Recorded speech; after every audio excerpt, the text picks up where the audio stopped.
Hello, Empire. Welcome to this week's edition of Regent's Corner. So today we're going to discuss buckles and straps because buckles and straps are really important because, well, that's how we hold most things together. Um, Now, this also being said, so even if you buy your armor or you buy your own stuff, sooner or later the straps are going to break, they're going to tear, you're going to rip out stuff, and you're going to have to make repairs and such eventually. Or if you start building your own stuff, it's a good thing to know the different types of buckles and generally how to make them so that they work best. So first we're going to discuss a couple different types of buckles. Basically, buckles fall into two categories. There's a heel bar and non-heel bar. I don't remember the exact term for it. So basically what a heel bar is, it has the extra bar there.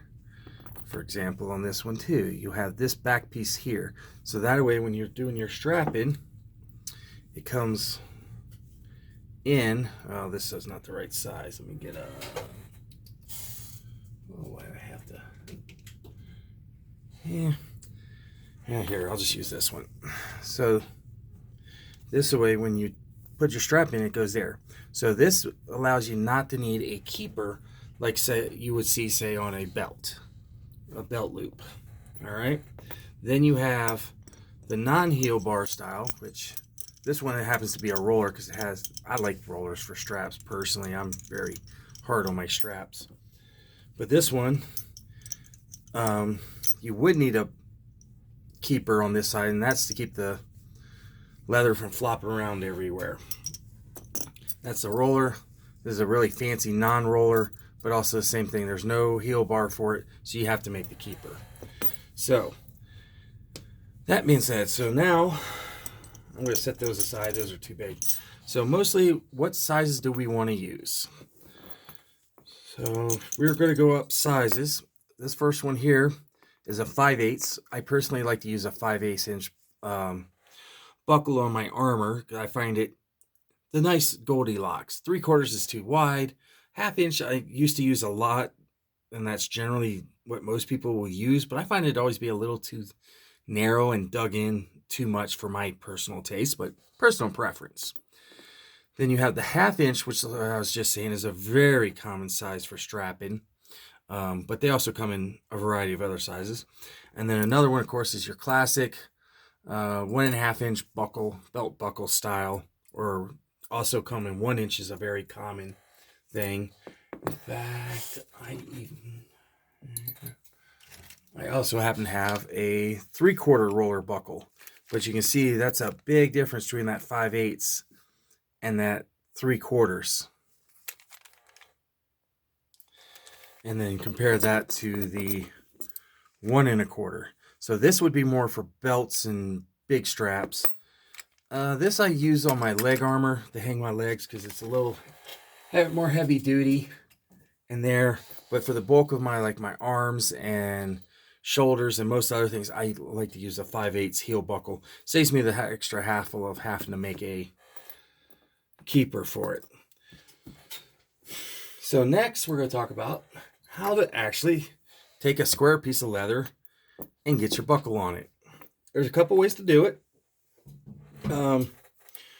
First, what I like to do is you want to measure out approximately how much you're going to need. So you're going to want to. This is also best done if the leather's wet. Let me see if I can wet it a little bit, because you want the leather a little bit soft and a little bit flexible. There we go.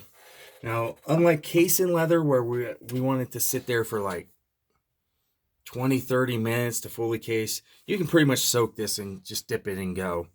We just want the leather soft and pliable. So what we're going to do now, first thing we're going to do is I usually measure it out. And then what we got to do is the amount here depends on what we're doing. If I'm using a heel bar, I don't need as much. If I have to put a keeper on it, now my keeper is typically the same width as the leather, but you can make it a little narrower. Now I have to accommodate for the keeper and my buckle. So there. So if I'm putting in armor, typically what I like to do is I like to fold it up and double it up. That way I get plenty of thickness on the leather. The leather I like to use for my straps and especially for my buckles is typically 5 to 6 ounce. I don't like to go much heavier than that, depending on what it is, because it just gets way too thick and it doesn't want to fold and it just doesn't work very well. I really like to use the 5 to 6 ounce oil tan leather in my strapping. It's very stretchy, but at the same time resilient and holds well. So I personally like to use oil tan leather for my projects, but you can use vegetable tan. I would not recommend chrome tan, generally speaking, because it's just way too fragile and way too it's just too soft and stretchy, and you would tear and it just would not hold up well. So I wouldn't go recommend going less than 5 ounce on my leather and straps on that. So now that we got this nice and soft, there's 2 ways we can do this. The first and the easiest way, is the way I like to do, is I like to use an oblong punch. This is specifically designed to do this job. Now, what I find to do is I like to go up a size punch than what I'm punching. So if I'm using a 5/8 buckle, I use a 3/4 inch oblong. If I'm doing a 1/2 inch, I go up to a 5/8 oblong, and so forth, so forth. So if I'm doing a 1.5 inch pump, you can usually get away with a 1.5, but still the 1 3/4. The reason why I like to do that, I'm just doing this for demonstration purposes. We're not gonna really get too much into where it goes. Is that when I fold it, it will have, obviously the leather's gonna shrink a little bit over time, but I like to have a lot of room for my buckle to move around. I hate buckles that are just barely in there and they're so tight that they don't really have any room to move around. So I like to have a bit more flexibility in my straps. So you see how much nice room I get right there, and that's really good. And then you have just enough here to do the thing. Now, let's say it's because this is a heel bar, I don't need to put my keep on here. And let's say I don't want to double up the leather and I just want to finish this spot. Now, there's 2 things you can do. You can go ahead and drop a rivet in it, pretty standard stuff. But I personally like to do, and this is just a personal touch because I just think it looks cooler and more professional, I go ahead and I like to use a 6mm 2-prong punch. And I go ahead and punch my holes there, and then I'll just get some scrap fab. I usually keep a lot of scrap thread around, and I'll just go ahead and just do a quick little loop in there, and that locks that in very nicely. I don't like my loops so big, that they can fall back out. I like them nice and tight like that. Once again, it's a personal thing. Because if I put my loop so you can do that with the prongs, or you can just drop in a rivet. Either way works, personal preference. I just kind of like the look of the thread. Now then, let's say you don't have the money for an oblong punch, and you're on a budget, like we discussed in my very first video. The next thing I'm going to show you is how to do that on a budget. So first thing we'll do is we're going to get our measuring ruler, and we get my awl. So we're just going to measure a 1/2 inch. So we're going to punch right there, and we're going to measure roughly a 3/4. So I'm going to put 2 spots.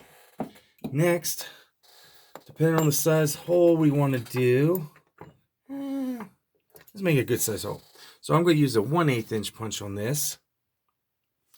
And then we're going to take this, and we're going to punch 2 holes right in line with each other like that. And next thing we're going to do is we're going to take a whatever knife you have, razor knife, there. And then all we're going to do, I like to use my razor for my ruler for a straight edge. And we're going to cut right along those outside edges. Let me go a little bit deeper with that. Yeah, don't overcut like I just did. Tell you what, let me try that again on another piece since I butchered that one. I went too close. Now that's obviously a danger right there. If you get too close to the edge, you can overcut.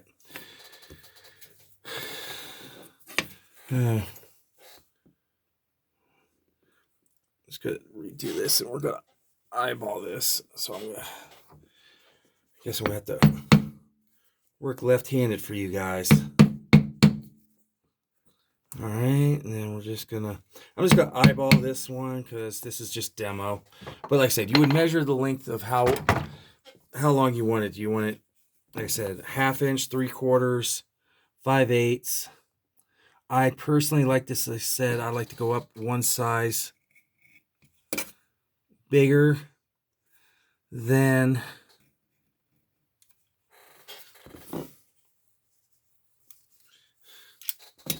and voila. So just by using that and a punch on a budget that you probably have a 1/8 in anyways, because I use this a lot for setting rivets. So you should have that punch anyways. And you could have also done this with a multi-punch as well. There's a variety. Whatever you have, whatever your budget is. And see right here, this one might be a little narrow because, like I said, I just eyeballed it for demonstration purposes. Come on.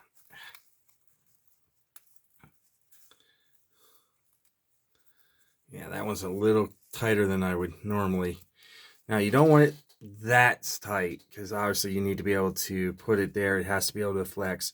So you go deeper. But the point is, you can see how you can do that with a budget.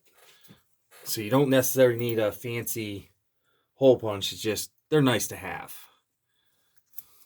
Once again, it's a matter of time, space, and budget. So that's in a nutshell. So that's how we get the buckles on. Now let's say we're going to be using a roller buckle or non-heel bar buckle or standard buckle. So I guess we'll just use this piece we already cut up. So now, if you're going to be using a lot, like you're going to know you're going to make a lot of 5/8, it's just easier to go ahead and make a mold. You can make a bunch of these. But I like to just go ahead and put it there. See how wide I need it. Take my cutters. Oh, that was way too small. Here, I'll tell you what. I butchered that. So let's say that's my strap. Now what you want to do is, dang, I did it again. I'll tell you what.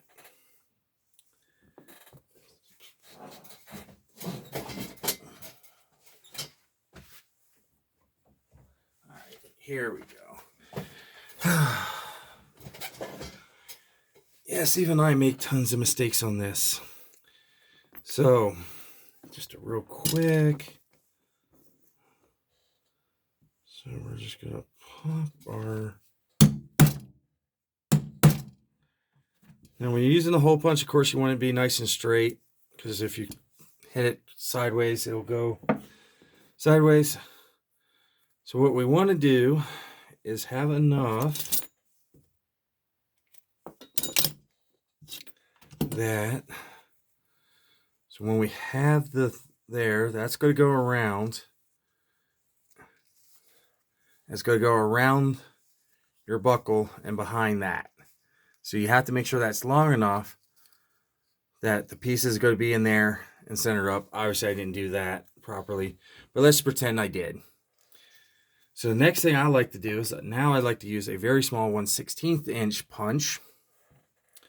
And I'm just going to punch a couple of holes on either side.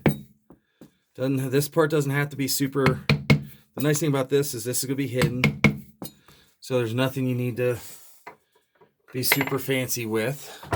Now, some people will turn them inside out and stitch them. I just go ahead and do it right side out. No big deal. I take my spare thread and point you how to stab through the thing, load it up.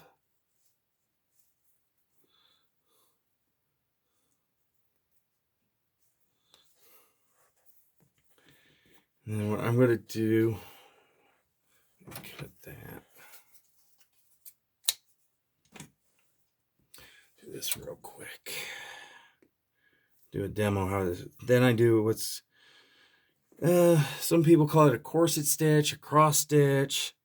I've heard it called a couple different things. I personally like the corset stitch for the name. But I'm just going to go through the one hole. Go ahead and go through the other hole. And then I'm going to cross over. Make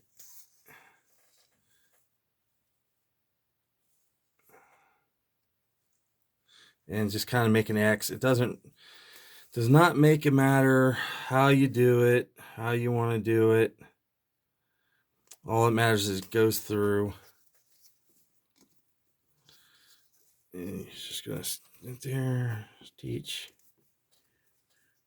and stitch.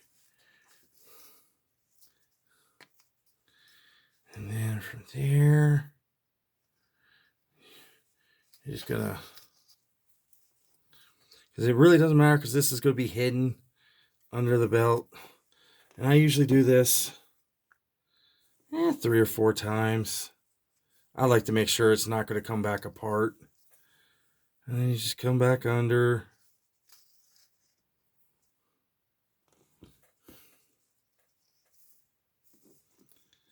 Let me do this one more time, just so you get an idea.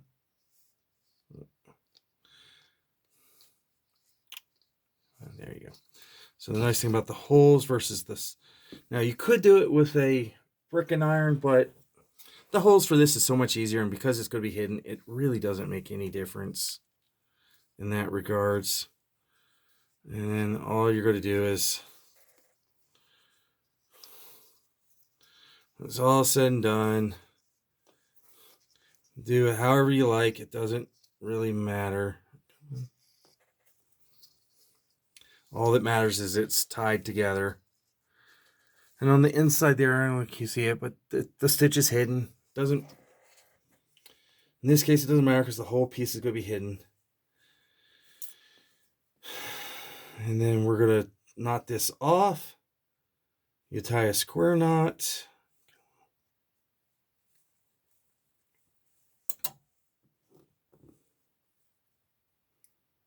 Now these are optional. They're not necessary for, say, like I said, if you're using a heel bar style, which is why I personally prefer to use heel bars on my nut, on my straps and everything. It's just one less thing I have to do and one less thing I have to worry about going wrong. But everybody's personal preference. At the end of the day, it's all your style and how you want to do things. There is really no right or wrong.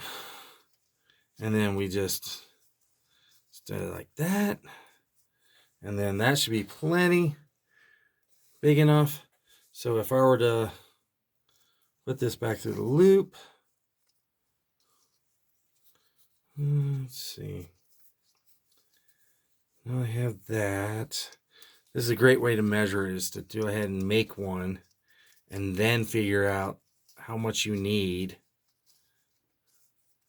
plus your buckle. And that's how you would make a strap. Now you can make this obviously thinner, you can make it fatter. It's just a matter of personal taste, I think. of how you want to do it, but you want to make it at least the same width, obviously. You don't want to have a 5/8 strap with a 1/2 inch keeper. It's just not going to fit. So you want to go at least 5/8, or I mean, if you're using a 5/8 strap, you need a 5/8 keeper. If you're doing 1/2 inch strap, 1/2 inch keeper, and so forth. And the nice thing is you can make a whole bunch of these, especially if you know you're going to be like sitting around, you got some scrap, and you tend to be like, okay, I tend to use 1/2 inch, 5/8, whatever strap size you use. You can go ahead and make several of these up in advance, so then that way when you need them, you already have them.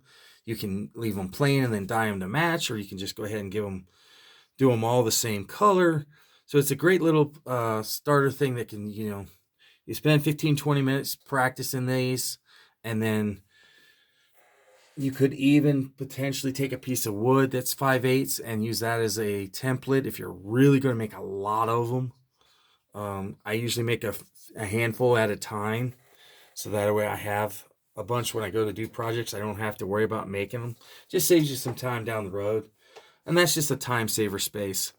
Now, other fancier strap, oh, that's black on black, so you probably can't see that so well, is you can do this diamond shape, and it's going to be pretty much the same thing. Nice little strap.